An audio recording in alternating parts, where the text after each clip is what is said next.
تنبع زلخي نقول تاوي كل حسابك كل نجر كاويو بلبجن أفتيل تنتقل كفتيل تنتقل كي تخوني عندك كن حسوا سوينات كن زموت ناتتقى مجن خوني يقول له تملس خماريا مقدلاوي عالم كسلك خليو እግዚአብሔር ግን ፈትወኪ ይስማዓን ሎ ድምጽ ጎይታይ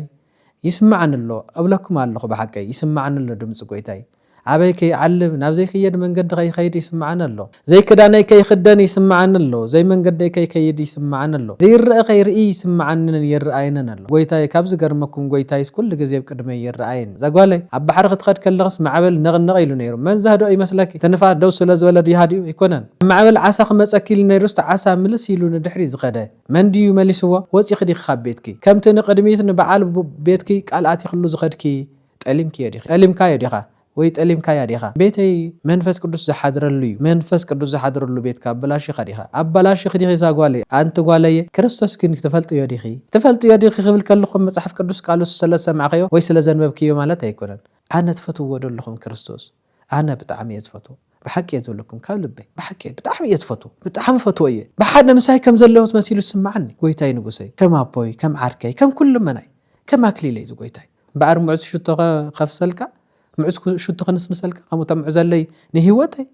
تمعزا خمو حق خديخه قويتاي هو زاغوالاي زوداي من هالات عالم تقوليوكا وي بينخ خوين خص انا بحق بيني كوينه نابلك تنعتلخي اجخي لك كريستوس لك ابوك املاك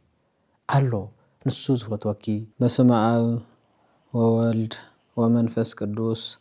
አሐዱ አምላክ አሜን። አውሽጥን ኣብ ደገን ዘለኹም ኣመንቲ ክርስቶስ ኩልኹም ሰላም እግዚአብሔር ምሳኹም ይኹን። ከመይ ቀንዲኹም ደሓን ዲኹም? እንኳ ኣምላኽና እግዚአብሔር ካብ ዕለት ናብ ዕለት ካብ ሰዓት ናብ ሰዓት ካብ ግዜ ናብ ግዜ ሰጋጊሩ ከምዚ እንደገና ብትምህርቲ ቃል እግዚአብሔር ክንረኸብ እኳ ገበረና ኣምላኽና እግዚአብሔር ከመይ ቀንዲኹም ደቀይ ከመይ ቀንዲኽን ደቀይ ናፊቆኩም ብጣዕሚ ስራሕ በዚሕኒ ስለ ዝነበረ እዩ ኣምላኽና እግዚአብሔር ስለ ዘረኸበና ክብሪ ምስጋና ይብጽሐዩ። ለማዓንቲ ድማ ኣብ ውሽጢ ጾም ኮይንና ኣምላኽና እግዚአብሔር ንዓና ዝህበና ቃል ንዓና ዝነግረና ቃል ክንዘራረብ ኢና። ምክንያቱ ኣምላኽና በብዕለቱ ከምቲ ንስጋና ምግቢ ዘድልዩ ንነብስና እውን ምግቢ ስለ ዘድልያ ቃሉ መጽንዒ እዩ። ከምቲ ንሰማይ ዘጽንዖ ቃሉ ንልቦናና የጽንዖ እዩ። ከምቲ ንመሬት ኣብ ርእሲ ማይ ዘጽንዓ ንነፍስና እውን ኣምላኽና እግዚአብሔር ብቃሉ የጽንዓ እዩ። ቃሉ ዝሃበናኮ ክንነብዕ ከለና ክንጽናዕናዓሉ፣ ክንሓዝን ከለና ክንብርትዓሉ፣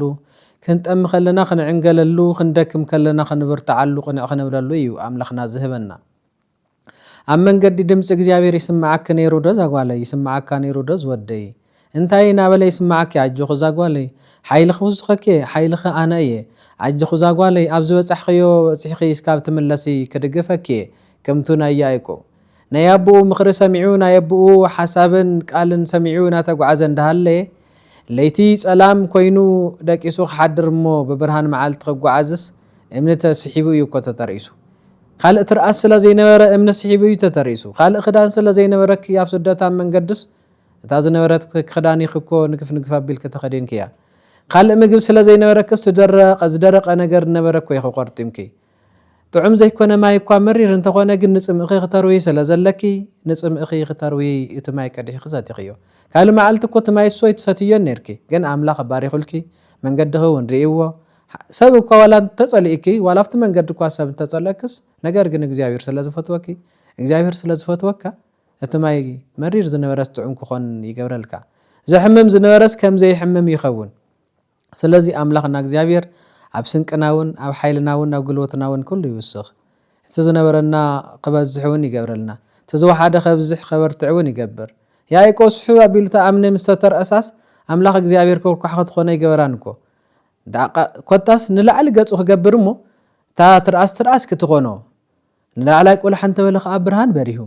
ንላዕሊ ቁልሓ እንተበለስ መሳልል ካብ ሰማይ እስካብ ምድሪ ተተኺሉ ኣብቲ መሰላልስ እግዚአብሔር ኮፍ ኢሉ ኣረ ኮፍ ኢሉ ጥራሕ እውን ኣይኮነን ድምፁ የስምዕ ኣሎ ያዕቆብ ወደይ ዝብል ከመይ ጥዑም እዩ እዚ ኣብ ብዙሓት እዝኒ በፂሑ እዩ እዚ ኣብ ብዙሓት ቃል ሰሚዑ እዩ እዚ ኣብ ቤት ማእሰርቲ ዝነበረ ፍትሒ እዩ ዝቃል እዚ ኣብ ዕርቃን ዝነበረ ኸዲኑ እዩ ድምፂ እዚ ኣብ እስራት ዝነበረ ፍትሒ እዩ ድምፂ እዚ ኣብ ሕማም 12 ዓመት ይፈሳ ዝነበረ ደም ኣጽኒዑ እዩ ዝቃል እዚ ኣብ ውሽጢ መቃብር ዝነበረ ኣልዓዛር ኣልዒሉ እዩ ድምፂ እዚ ይስማዓል ኣሎ ድምፂ ጎይታይ يسمعن له أبلكم الله بحكي يسمعن له دمص قويتاي عبيك يعلم نابزي خيد من قد غي خيد يسمعن له زي كداني كي خداني يسمعن له زي من قد كي كيد يسمعن له زي الرأي غير يسمعن يرأينا له قويتاي كابز قرمكم قويتاي كل جزيب قدمي يرأيني قويتاي نصوح كريستوس أبوي كريستوس سلنا عايز موتا كريستوس يماناي نبي يماناي قصو رأسو زنبل كبل كلمو سأمئة تبل دمصوس تسمعن الله زقويتاي زنقوسا يسمعك دلو زقالي يسمعك دلو نص يسمعك تليو حنت عاتياتونا يتكبر حنت بدلونا يتكبرن يا قويتا እግዚአብሔር ኣብ ልዕሊ መሳለል ኮይኑ ተሰሚዕዎን ያዕቆብ ወደይ ኣብቲ ዘለኻዮ በፂሕኻስ ካብ ትመጽእ ኣነ ካብ ጎድንኻ ይፍለይ ዓብይ ዝበለ ጸጋ እዩ ከመይ ዝበለ ምዕዳል እዩ እዚ ምዕዳል እዩ ብሓቂ ምዕዳል እዩ ጸጋ እዩ እግዚአብሔር ብዝተፈላለየ ጸጋ ስለ ዝዕድል ስለ ዝፈትወና ስለ ዘፍቅረና ከምዚ ገይሩ ይዕድልና ዘጓለይ ኣብ ባሕሪ ክትኸድ ከለኽስ ማዕበል ነቕንቕ ኢሉ ነይሩ መን ዘህዶ ይመስለኪ ተንፋስ ደው ስለ ዝበለ ድያድዩ ይኮነን እቲ ዘቕረብክዮ ጸሎት ሰሚዕዎስ እግዚአብሔር ይህድይዎ ኣብ ማዕበል ዓሳ ክመጸኪል ነይሩስ ዓሳ ምልስ ኢሉ ንድሕሪ ዝኸደ መን ድዩ መሊስዎ ሰብ ከይመስለኪ ወይ ወንጭፍ ወይ ዝኾነ ካፍታ ናይ መርከብ ወይ ካፍታ ናይ ካልእ ሸቶል ስለ ዝኸደ ይኮነን እግዚአብሔር ልዕሊ ሓይሊ ሓይሊ ኣሎ እግዚአብሔር ልዕሊ ጥበብ ስለ ዘለዎ ከም ጥብርያዶስ ደው ዘብለ ንፋስ ንሱ እዩ ጎይታ እግዚአብሔር ንሱ እዩ ደው ቢልልኪ ኣብቲ ሕዚ ዘለኽዮ ቁመና ኣብፅሒክ ዘሎ እግዚአብሔር እዩ ግን ረሲዕኻዮ ዲኻ ድንን ኢልክና ለመን ከየን እግዚአብሔርስ ይርስዓክ ደሎ ጎይታዬ ኣፍታ ዝደለያ ቦታ በፂሐ ስንቅን ዓይን ስንቅን ሓፍተይን ስንቅን ሓወይን ስንቅን ኣቦይን ስንቅን ቤተ ክርስቲያንን ስንቅን ሕብረተሰብ ሒዘ ክመፅስ ብሰላም ኣውፂኻ ኣባ መልሰኒ ንቤትካስ ከምዚኣ ዝበለ ጽላል ሒዘልካ መጽእ ንቤትካስ ከምዚኣ ዝበለ ስእሊ ሒዘልካ መጽእ ንቤትካስ ከምዚኣ ዝበለት መጎናጸፊ ሒዘልካ መጽእ ንቤትካስ ከምዚኣ ዝበለት መስቀል ሒዘልካ መጽእ ጎይታዬ ካብ መንገድኻ ካብ ዝበልካ ነይወፅን ይበለ ረሲዕኺ የዲኺ ጸላምቲ ኸዲንኪ ካልእ ገይር ኸዲኺ ሰሪሕ ኸዲኺ ወፂ ኸዲኺ ካብ ቤትኪ ከምቲ ንቅድሚት ንበዓል ቤትኪ ቃልኣት ይኽሉ ዝኸድኪ ጠሊምኪ የዲኺ ጠሊምካ የዲኻ ወይ ጠሊምካ ያዲኻ ኣይጠለምኩምን ኣይትጠልሙን እውን ክትጠልሙ እውን ኣይንጽበየኩምን ንምንታይስ እግዚአብሔር ኮፍ ኢሉ ደው ኢሉ ይጽበየኩም ይጽበየና ስለ ዘሎ እዩ ኣብ ጽቡቕ እንተሊና እውን ጽቡቕና ከነፍጽም ኣብ ሕማቕ እንተሊና እውን ካብቲ ሕማቕ ወፂና ናብ እግሩ ክንመጽእ እውን ናብ እግሩ ክንመጽእ እሞ ድንን ኢልና ክንጽሊ ክንልምን ኣምላኽና እግዚአብሔር ይደላ ኣሎ ስለዚ ኣምላኽና እግዚአብሔር ንያዕቆብ ኣጆኻ ዝወደይ ኣብ ዝደለኻዮ ቦታ በፂሕኻ እስካብ ትመጽእ ኣነ ምሳኻ እየ ሓሳብካ ከድግፈካ እየ ተሰርሖ ኩሉ ሓይሊ ጥበብ ሞገስ ክበካ እየ ፍቕርንቲ ተፍቅርቲ ኮይንካ ኣብ ልቦናኻ ሓቀኛ ፍቕሪ ገብረልካ እየ ስራሕ ትሰርሕ ኮይንካ ዝሰርሕካዮ ስራሕ ከም ዝሰምር ገብረልካ እየ ኣባጊዕ ክተፍሪ እንተ ኮይንካ ብትኽክል ኣባጊዕ ንክተፍሪ ምልክት ዝንጉርጉር ክትገብረለ እንተ ኮይንካ ምስኻ ክኸውን እየ ንላባኩኻ ትዛረቡ ቃል ኣብኡ ኣብ እዝኑኻ ሓድር ክገብረልካ እየ ስለዚ ከዳጆኻ በፂሕኻ ንዓምሳኻ እየ ምስ በሎ ክንደይ ይፍርሕ ኣነ ይፈለጥኩን ነይረ ኣቦይ ጎይታይ ንጉሰይ እግዚአብሔር ኣብዚ ከም ዘሎ ኣይፈለጥኩን ነይረ ክንደይ ከ እዩ ዘፍርሕ እዚስ ቤት ኤል እዩ ቤት እግዚአብሔር እዩ እምበር ቤት ካላ ኣይኮነን ኢሉ ቤትካ ቤት እግዚአብሔር እዩ ቤተይ ቤት እግዚአብሔር እዩ ቤተይ መንፈስ ቅዱስ ዝሓድረሉ እዩ መንፈስ ቅዱስ ዝሓድረሉ ቤትካ ኣበላሽኻ ዲኻ ኣበላሽኽ ዲኺ ዛጓለይ ኣየበላሽኽን ተበላሽኽ ኮይንክ እውን ክትምልስዮ ኣለኪ እግዚአብሔር ከምኡ ስለ ዝደሊ ናይ እግዚአብሔር ደቂ ሎም መዓንቲ እምበኣር ነዘት ተሓሒዝና እንታይ ኢና ክንብል ሰብ ዝጸልአ እግዚአብሔር ግን ዘቕረባ ሰብ ዝጸልአን ዝነበረ እግዚአብሔር ግን ዝጸውዕን ሰብ ኣርሒቕዎን ዝነበረ እግዚአብሔር ግን ዘቕረበን ብንስሓ ዝጸውዕን ብምሕረት ዝምሓረን ዘፍቀረንን ዝፈተወንን እግዚአብሔር ሰባት ብዙሓት ቃላት ተዛሪቦም ነይሮም ብናይ ምድሪ እግዚአብሔር ግን ብናይ ምድሪ ስለ ዘይመጽእ ብናይ ሰማይ ስለ ዝኾነ ናብቲ ናይ ሰማያዊ ሓይልን ክብርን ጸጋን ኣብጽሒወን እዩ ዘን ሓዋትና ከመይ ድዩ ማርያም መግደላዊት ኣብ ምንታይን ከመይ ትሰርሕ ከም ዝነበረን ተረዲእኩም እዩ ኣብ መጽሓፍ አንቢብኩምዎ ኢኹም ሙሉእ ዘመና ብሓጢኣት እያ ተሸሚማ ትነብር ነይራ ሙሉእ ዘመና ብሓጢኣት እያ ትነብር ነይራ እግዚአብሔር ዝሃባ መልክዕን ግርማን ኩሉስ ንዝሙት ትጥቀመሉ ነይራ ንዓለም ፍትወት ትጥቀመሉ ነይራ ንዝሓልፍ ንዝጠፍእ ሒዚ ፈጺማቶ ድሕራይ ንዘየለ ሒዚ ሪኣቶ ድሕራይ ንዘየለ እያ ትጥቀመሉ ነይራ እግዚአብሔር ግን ካብዚ ኩሉ ክትወፅእ ፀዊዕዋ ኣፀዋዋዕ ናይ እግዚአብሔር ከዓ ፍጹም እዩ ከምቲ ናይ ሰብ ኣፀዋዋዕ ኣይኮነን በኣንደበቱ ፀዊዕካስ ብልቡ ዝጸልአካ በኣንደበቱ ፀዊዕካስ ብልቡ ዘግረምርመልካ ወይ ብውሽጡ ዝሓምየካ ኣይኮነን እግዚአብሔር ክጽውዕ ከሎ ፍጹም ኣፀዋዋዕ እዩ ዝጽውዕ ስለዚ ንማርያም ድማ ፀዊዕዋ ድምፆ ስሚዕዋ ልባ ክነብእ ብፍቕሪ ልባ ክብርትዕ ብፍቕሪ لباخ حيل حاتيات كتصل صويعوا كريستوس أنت قالي كريستوس كن تفلت يديخي تفلت يديخي قبل كلكم مصحف قدوس قالوا سلا سمعخيو وي سلا زنببكيو مالت هيكونن عم مصحف قدوس قالوا سلا زنببكايو وي سلا سمعخيو وي بزماري سلا زمركالو مالت هيكونن اوش تخلدو وي ساب دقي خاتدليو زلخا وي ساب دقي خاتدليو زلخا قالي اسكي كريستوس كم حاوكي كم ابخي كم عركي كم كل ستتقاملو كم تفلتو يسكي قص رايو كريستوس هيوتيو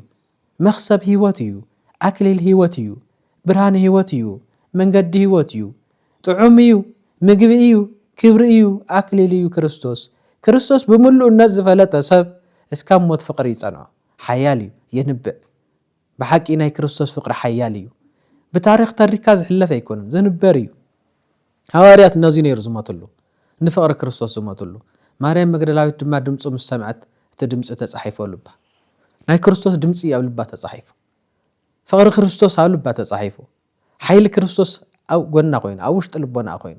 تبكيسا نزو عق علب غمصيلو ناصر حزنبره ناي حاتيات مغد دفينو شفينو سعيرو سب بتعم صليوا حاتياتኛ ايا زموتኛ ايا كالا يكونن مقوام استجمره كبيتايو مارتا يا حفتا يا مقوام جميرات ጎይታዬ ማርታ ምግቢ ተዳሉ ነይራ ማርያም ግን ኣብ እግሩ ኮፍ ኢላ ተሰምዖ ነይራ ትጥዑም ቃል ናይ ክርስቶስ ትጥዑም ህያው ዝኾነ ቃል ካብ ልቢ ዝምንጩ ንምድሓን ብሓቂ ዝወሃብ ቃል መን ይሞ ቀሚስዎ ብሓቂ ዘይድሓነ መን ይሞ ተኣክሊል ደሪብዎስ ኣክሊል ህይወት ዘይኮኖ መን ይሞ ትሕብስቲ ወልዒዎስ ሕብስቲ ህይወት ዘይኮኖ መን ይሞ ብርሃን ከይድዎስ ብርሃን ህይወት ዘይኮኖ መን እዩ ምስ ክርስቶስ ነይሩስ ጠፊኡ ሞይቱ ኣይነበረን زبهال سبريهم تفلتو سميعهم تفلتو اي تفلتو ناي تفلتان اي نفلتن مس كريستوس نيرو استبهاله سيف تمصي يفرحو موت تمصي يفرحو معبل تمصي يفرحو حوته تزغاجي يفرحو سيف تمصي اي يفرحون كله يفرحون سلطان يهرفو كال منم ነገር የለን ምክንያቱ አውሽጡ ከም ሓዊ ዝግንፍል ከም ማይ ዝግንፍል حيال وعي فقر ስለዘሎይ እዛ ሓፍት እዚኣ ድማ فقر كريستوس او لبا مسفلحه نتحطيات زدمسس قالات نامصه نادمسسلا نامصه نادمسسلا كمتي موبايلكا فيروس كات يخلص اسكان غيركا وي دما انتي فيروس ينكا تطفو اتي قال ناي كريستوس دما نلبا حيلي كوينو بسغان بنفسن اتوشط ازمعبل زنبرني حاطيات حساس كل لطفيو نابوتو اتيو فقري كريستوس غزيوا منم كاب اغرخ تفلي قالتن دمصو تزارب كويتاي تزاربت البوشطا تدحنن لخ اي خاتفوسن لخ وزاغوا لي فلط لخ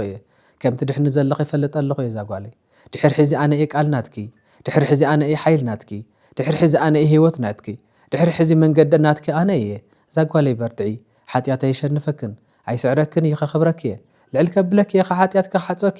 خصعديك يا خنبرد كم تداويت زبلو حصبني انصحني كم برد ما صوري كبرني خمس زبلو ህጽበኒ ወአንጽሐኒ እንበረድ ጻዓዱ ከምቲ ከምበረድ ህጽዕዱስ ህጽበኒ እንጽህኒ ትብል ዘላ ልቢ ናይ መግደላዊት ክርስቶስ ተቀቢሉ ውሽጥ ሐሳባን ህሊና አንተ ረዲኡ ትቃሉ ኣብ ኣይ ዓልብ ከም ዘሎ ናይ ውሽጥ ናይ ደገን ዝፈልጥ ጎይታ እግዚአብሔር ዓይንን ዘይነበረ ሰብ ዓይን ልቦናውን ሂው ዝዕድል ጎይታ ኣብ መቃብር ንዝነበረ ሰብ ክዳን ከዲኑ እግሩ ኮፍ ዘብል ጎይታ مسمع زي خل زنبره كم زسبمع زغبر ጎይታ እግዚአብሔር ጸዊዕዋ ንማርያም መግደላዊት ማርታ መጽያ ጎይታዬ አይ ሕዝነካ እንዴ በይነና ሰርሐ ኹይላቶ እትሕብስቲ ዘበርክትን ዘብዝሕን ቃሉ ዘድሕን ዝፍውስ በማዕድውን ዘብዝሕ ዘበርክት ዘጽንዕን ብዙሕ ግዜ ውን ዘንብር ጎይታ ምዃኑ ንእስራኤላውያን መና ዘውረደ ባሕር ዝኸፈለ نموسى 4 عامات ኣብ ደብረ ሲና ዘሰልጠነ ነን ኢያሱ ዝመርሐ ካብ ሙሴ ተቀቢሉ ዝተቀበለ ኢያሱ ዝመርሐ ናይ ኢያሪኮ ህንጻ ዘፍረሰ ኣምላኽ እግዚአብሔር መና ካብ ሰማይ ዘውረደ ካብ ከውሒ ማይ ዘፍለቀ ኣምላኽ እግዚአብሔር ምዃኑ ረሲዓቶ ማዕድ ናዘጋጀኹስ ኢላቶ ኣይተሓትዮም እንደነርኸይ ንእስራኤላውያን መን ማዕድ ከም ዘብዝሓሎ ኣይተሓትዮም እንደነ ሃዋርያት መን ማዕድ ከም ዘብዝሕ ከም ዝባርኽ ከም ዘበርክት ኣይተሓትዮም እንደነ ኣናኒ ኣዛርያ ኣፍተሓዊ ይብርትዐ حيل زخونه من كم زخونه خنغرخي ايتطيق يندون موسى ايتطيق يندون الياس من معد خم زخونه برخاون من معد ماي خم زخونه برخاون ايتطيق اندنيركي حبس زبزحن زربحن املاخ او زندهاليس سلنجرات حزني مريم سي مانم كو وسدا زيكل صقا يا مريصا مريم سهاريت مكفل تسناي زي هيدوا مريم سهاريت مكفل تسناي زي هيدوا مريم اسم دراو زي كونه سماياوي حلاف زي كونه زي حلفيو زدكم زي كونه زبرتعيو زنبع زي كونس زقنعيو مريصا زلا زغواله يتقاوميا انت خيلكس نافتناي مريم مصي زبله نسو طرح يكونن نسا طرح يكونتن بمدر صلتا مصيا እንደገና ይሁዳውን እዚ ገንዘብ ዚስ ንኻልእ ክኾን ነይሩ ነዳያንስ መሳኻ ኩሉ ግዜ ያለው እዩ እዚ ትገብረላ እዚ ግን ንዓብይ ምስጢር እዩ ዝበሎ ስምዖን ውን ከሙ ኃጢአተኛ እያ ዘማዊት ያምሱ ቀሪባ ምሱ ተጸጊዓው ለኸለው ጎይታ ከጽውዕ ዝመጽ ኃጢአተኛታት ከነጽህ እዩ ነዚ ወደቁ ኸልዕል እዩ ነዚ ሞቶ ከተስ እዩ ነዚ ሓዘኑ ንብዓቶም ክሕብስ ይመጽ ቃል ጎይታና ውሽጥ ልባ መስዓተ በሐቂ ትክክለኛ ቦታ መስነኸ ማይ አይን መቸም ከይኳዓትካዮ ማይ የፍልቅኒ አይኒ ማርያም መግደላዊት ከም ውሕጅ ፈሲሱ ናብ እግር ጎይታ ፍሲሳቶ መስዋዕት ገይራቶ ሰብ ጸልኢኒ ሰብ ፈንፊንኒ ዓለም በኃጢአት አውዲቅኒ ጎይታዬ ንስኻ ግን መድኃኒተይ ኢኻ ንስኻ ግን አክሊለ ኢኻ ፈተወካየ ጎይታዬ ካብ ህዝን ድሓር ዘይካና አምሳኻ መስካለ ፍቅር የብለይን ምሳኻ ኻአን ህይወት ከም ዝኾነ ስለተረዳኹ መስካለውት ንኃጢአት ይጥቀመሉ ነይር ፍቅራይ ሕዚ ግን ህይወት ክጥቀመሉ ፍቅራይ ጎይታዬ ተዓለም ዝጸልአኒ በኃጢአት ይዘውድቀኒ ነይሩ ንስኻ ትፈትወኒ ግን በፍቅር ከተበርታዓኒ ጎይታዬ መዓልትን ለይትን ምሳኻ ከነብር ቃልካ እናሰማዕኹ ንዘለዓለም ዝማሬና ዘመርኩ كما فتأطراي نقدسنا خم زخونه ناو خملس ጎይታይ ያቅለኒ بعالم مودق بعالم منقلطع يأخلني بحاتيات بزموت منقلطع يأخلني سونتي نخالق رخصة مجزاء يأخلني نحسوت عمصان اندبتي لجزاء خوي يأخلني ايدي نخالق سرقوت نخالق سرحن زطقم كله يأخلني حزي ግን ايدي ናብ ጸሎት እዝነይ ውን ቃልኻ ንሰምዕ ልቦናይ ውን አኻ ቃልኻ ሕድር መቅደስናትካ ክኾን ደል የለኹ ጎይታዬ ንብዓተይ መስዋዕተይ ተቀበልቱ ለኸላ ከንዕበል ዛጓለይ እትቁኑ አምላኽና ተያ አምላኽና ትንፈጥዎ ካብካ ሓቂ አነ ትፈትዎ ደለኹም ክርስቶስ አነ ብጣዕሚ የዝፈቱ በሐቂ የዘለኩም ካብ ልበይ በሐቂ ብጣዕሚ የዝፈቱ ብጣዕሚ ፈትወየ በሓደ ምሳይ ከም ዘለሁት መሲሉ ስማዓኒ ጎይታይ ንጉሰይ ከም አቦይ ከም ዓርከይ ከም ኩሉ መናይ ከም አክሊለይ ዝጎይታይ ንጉሰይ ከም የዝፈቱ ምኽንያቱ ብዙሕ ስራሕ ውን ይሰርሐለይ ሃጎነይ ውን አይፍለይ ዝጎይታይ ንጉሰይ አይፍለኒ ካብ ልክዕን ለዓል ተዝፈቱ ሁሉን ለዓል ተዝፈቱ ማ እንደገና ካልእ ስራሕ ይሰርሐለይ ካልእ ስራሕ ድማ ይሰርሐልኩም ትነብዕ ዘለኺ ንጎይታው ይሁሉ ሓሳብክ ኩሉ ነገር ካውዩ ብልብ ግን አፍቲል ተንጠልጥል ከፍቲል ተንጠልጥል ከይትኾኒ አንደበት ግን ሓሰወ ሰውነት ግን ዝሙት ናተጠቀመ ግን ኮን ይውሉ ተመለሲ ከማርያም መግደላዊት ዓለም ከጸለቅ ኸልዩ እግዚአብሔር ግን ፈትወኪ ዘለዓለማዊ ክብርን ጸጋን ይዕድለኪ ታይማ ዓለም ጸልኢኪ እግዚአብሔር ፈትኪ እንታይ ይዝጎድለኪ ዓለም ኮ ጽቡቕ ጽቡቕ ትኾን ከለኽ መልክዕ ክጽቡቕ ከሎ ገንዘብ ክእከብ ከሎ ገዛኻ ክጽቡቕ ከሎ ኩሉ ነገር ከተውየ ከለኽ ይምበር አባኺ ዘለው ነገራት ኩሎም ተተወሲዶም ኮ ዓለም ውን አይፈትወክን አይተዓሹ አይፈትወከን ዓለም ከውድቀካ እምበር ወይ አባኻ ዘሎ ነገር ንሙሳድ እምበር ፍጹም እግዚአብሔር ግን በሙሉእነት ከማርያም መግደላዊት ራእይዋ ከነበል ዛጓለይ ካብ ድሕሪ ሒዚ ትወድቀሉ ወይ ድንን ትብለሉ ነገር ዋል ሓደ የለን ሰውነትካ ኃጢአት ወጽዩ በቃ ወጽዩ አነ ወጽይቶ ይለዩ ከአፍጹም እዩ ይልዋ እሺ ጎይታዬ ንጉሰይ ከንዕ ክብል በአር ሙዕዝ ሽቶ ከፍሰልካ ሙዕዝ ሽቶ ከንስንሰልካ ከመ ተምዕ ዘለይ ንህይወተይ ተምዕዛ ከምኡ ሓቂ ኸዲኻ ጎይታዬ እወዛጓለይ ይቀርበልኪ ካብ ሕዝን ድሓር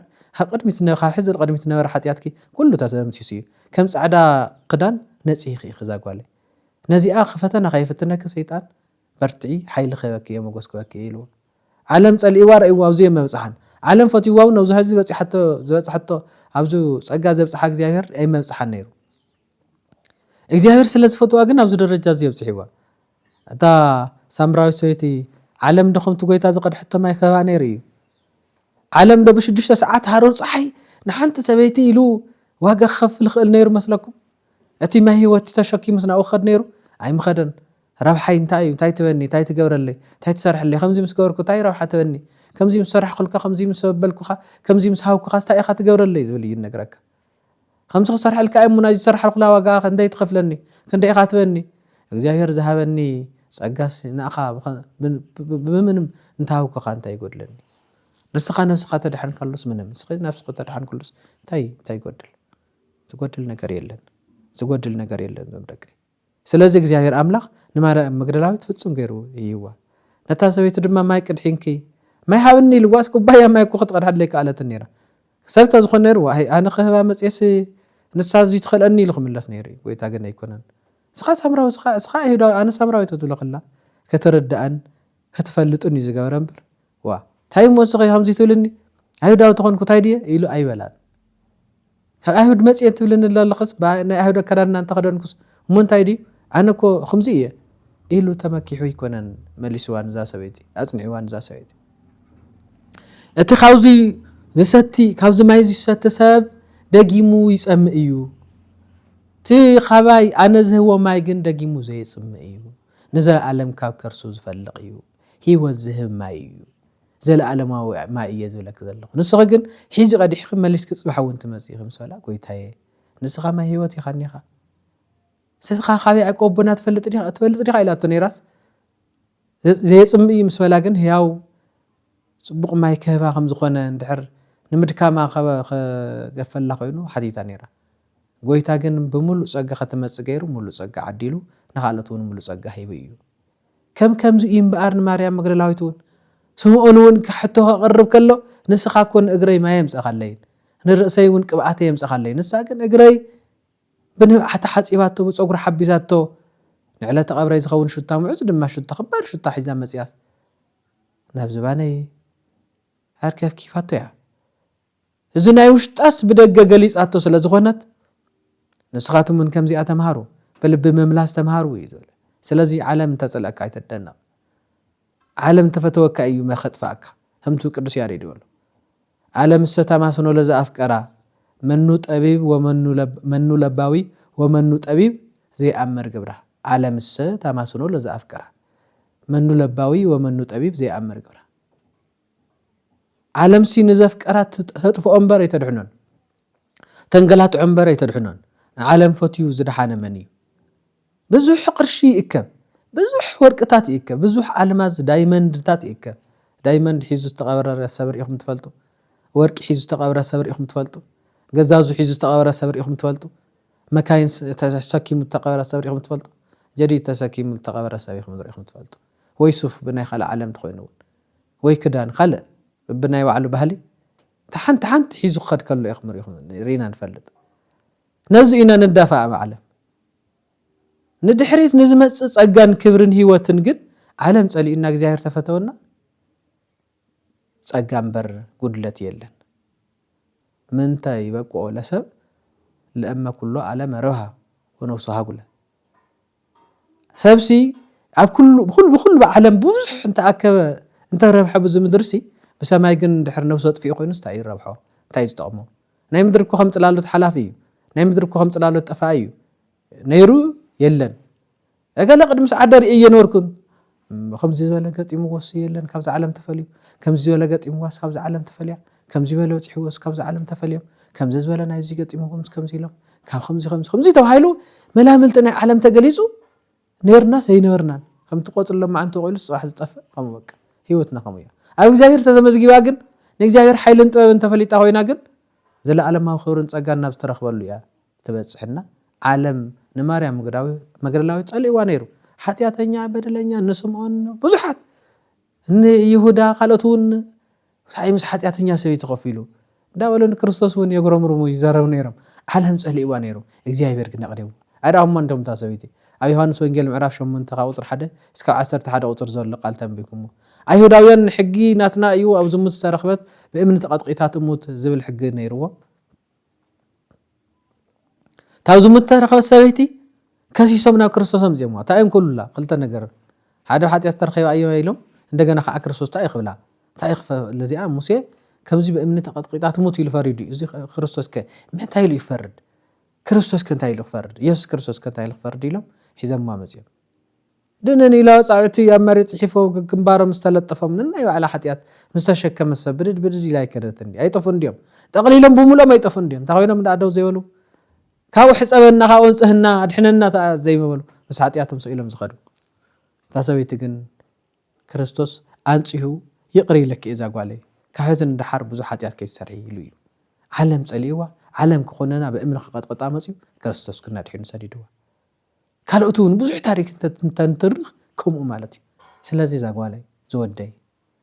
ምናልባት ዓለም ጸሊኡካ ወይ በይንኻ ኮይንክስ ናነባዕኺ በይነይ ኮይነ ናበልክ ተነብዕ ተሊኺ ሕጂኺ ኣለከ ክርስቶስ ኣለከ ቦኻ ኣምላክ ኣሎ ንሱ ዝፈትወኪ ንሱ ልዕልዕል ዘብለኪ ነውዓት ክዝሕብስ ምስ ሰባት ድማ ከተፋቐሪ ልዕል ትብሊ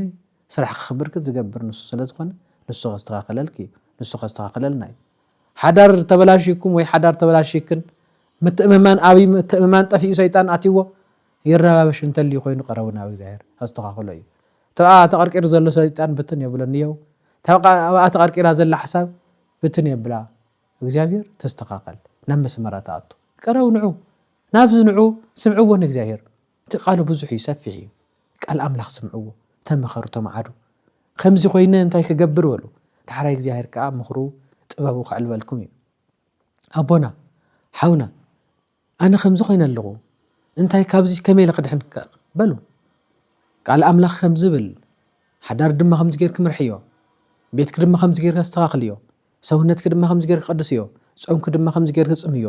ናብ ክርስቶስ ክትቀርብ ምእንቲ ከም ማርያም መግደላዊት ሓጢኣት ከቢድን ንኸይበልክ ከቢድን ኢልከ ደገደው ትብሊ ስኢልኩም ሓጢኣት ከደካማ እየ እንዳበልክ ተቐመጥ ዘይኮነ ቀረብ ኢልካ ናብ እግሪ ክርስቶስ ምሕጻብ እዩ ዘድሊ ከምኡ ኢልካ ናሃለኻ ክርስቶስ ተመፂኡ ኮይኑ ናይ ዘለዓለም ፍርዲ እዩ ክኸውን ይቕለል ይንጻሕ ይተሓጸብ ክዳን ብዕሽጉ ሓዊ እንተኣትይዎ ኮይኑ ጠፊኡ ነዲዱ ተቓጺሉ እዩ ዝበሃል ምስ ጸረየ እንተኮይኑ ግን ጽሩይ እዩ ጽሩይ ዝኾነ ሰብ ከዓ ክዳን ከዓ ትኽደኖ እምበር ኣይትድብርዮን ኢኻ ስለዚ ንቕረብ ናብ ክርስቶስ ከምቲ ማርያም መግደላዊት ዓለም ጸሊእዋ እንተነበረ ክርስቶስ ዘንጻ ዝሓጸባ ዝቀደሳ ምንታን ክቅድሰና ክባርኸና ናብ ክርስቶስ ኣምላኽና ንቕረብ ኣክሊል ህይወትና ንሱ ስለ ዝኾነ መድሓኒትና ንሱ ስለ ዝኾነ ናብኡ ክንቀርብን ብሙሉእነት ክንፈልጦን ይግባእ ብሙሉእነት ክንፈልጦ ክንቀርቦ ዳሕራይ ብሙሉእነት ምስ ፈለጥናዮ ከመይ ጌርና ከም ነውግዖ ዳሕራይ ትርእይዎ ኢኹም ጥራሕ ንዑ ቀረቡ እግዚአብሔር ምን ከም ዝኾነ ክትፈልጥዎ ኢኹም ግዜ ንእግዚአብሔር ድማ ክንህብ ኢና ግዜ ንእግዚአብሔር ድማ ክትህብ ኢኹም ዳሕራይ ልዕል ኢልና በረከትን ጸጋን ክንረክብ ኢና እሞ ኣምላኽና እግዚአብሔር ከምቲ ዓለም ጸሊእዋስ ባዕሉ ቀሪቡ ዘድሓና ንዓና ድማ ይድሕነና ይፈውሰና ይምሓረና ይቀድሰና ኣምላኽና እግዚአብሔር ዘመናውን ዘመን ሰላም ገይሩ ካብ ጭንቅን ካብ ጸበባን ካብ ንብዓትን ይድሕነና ካብ ስደት ድማ ናብ መረበትና ናብ ዓድና ናፍታን ናፍቃ መረበትና ይመልሰና ኣምላኽና እግዚአብሔር ዘመኑ ዘመን ሰላም ይግበረልና ጾምና ብሰላም ጀሚሩ ብሰላም ይፈጽመልና ስብሐት ለእግዚአብሔር